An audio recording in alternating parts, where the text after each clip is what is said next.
Mrs. Dalloway said she would buy the flowers herself, for Lucy had her work cut out for her. The doors would be taken off their hinges, Rumpelmayer's men were coming. And then, thought Clarissa Dalloway, what a morning. Fresh as if issued to children on a beach. What a lark, what a plunge. For so it had always seemed to her when, with a little squeak of the hinges, which she could hear now, she had burst open the French windows and plunged at Bourton into the open air. How fresh, how calm.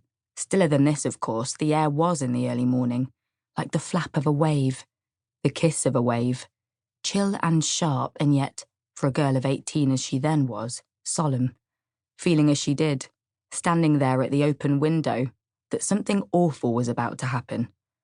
Looking at the flowers, at the trees, with the smoke winding off them and the rooks rising, falling. Standing and looking until Peter Walsh said, "Musing among the vegetables." Was that it? "I prefer men to cauliflowers." Was that it? He must have said it at breakfast one morning when she had gone out onto the terrace. Peter Walsh. He would be back from India one of these days, June or July. She forgot which, for his letters were awfully dull. It was his sayings one remembered, his eyes, his pocket knife, his smile, his grumpiness, and when millions of things had utterly vanished. How strange it was, a few sayings like this about cabbages. She stiffened a little on the curb, waiting for Dirtnell's van to pass. A charming woman, Scrope Purvis thought her, knowing her as one does know people who live next door to one in Westminster. A touch of the bird about her, of the jay, blue-green, light, vivacious, though she was over 50, and grown very white since her illness.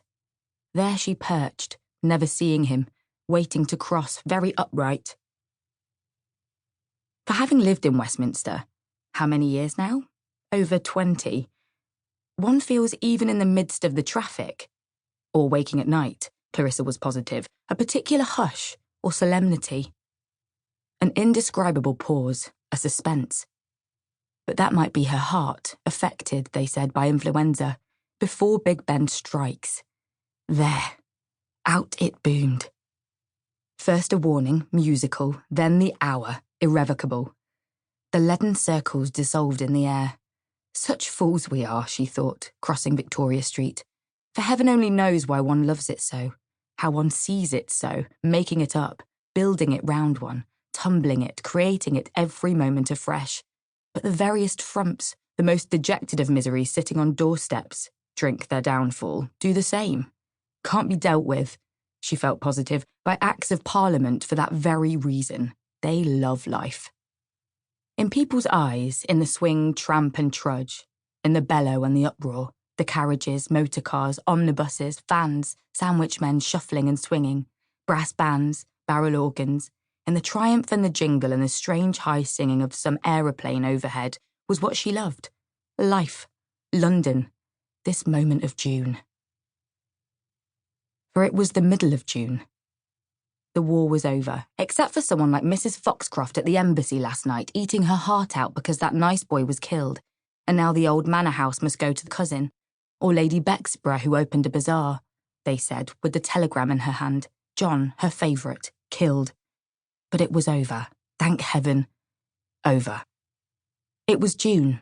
The King and Queen were at the palace, and everywhere, though it was still so early, there was a beating, a stirring of galloping ponies, tapping of cricket bats, Lords, Ascot, Ranelagh, and all the rest of it, wrapped in the soft mesh of the grey-blue morning air, which, as the day wore on, would unwind them, and set down on their lawns and pitches the bouncing ponies, whose 4 feet just struck the ground and up they sprung, the whirling young men, and laughing girls in their transparent muslins who, even now, after dancing all night, were taking their absurd woolly dogs for a run.